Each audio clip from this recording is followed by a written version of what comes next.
welkom bij Teske Tutorials. Ik ga jullie zien hoe jullie een lieveheersbeestje moeten maken.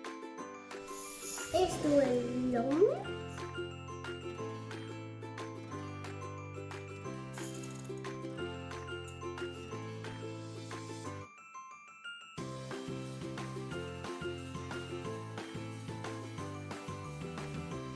Steeds gekeerd. Dan kunnen we weer met zwarte oven.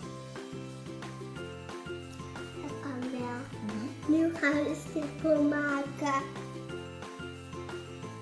Hij is heel oud. Zo oud. Zie je? Zo oud is hij. Dat is echt ontelbaar oud.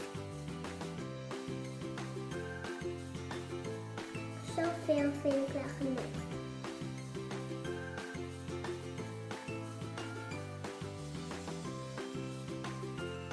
Daar ziet er grappig uit.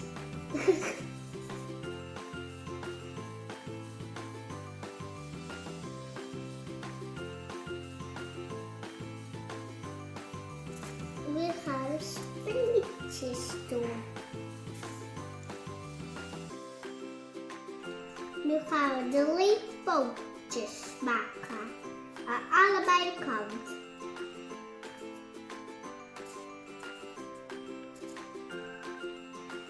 Hebben we nou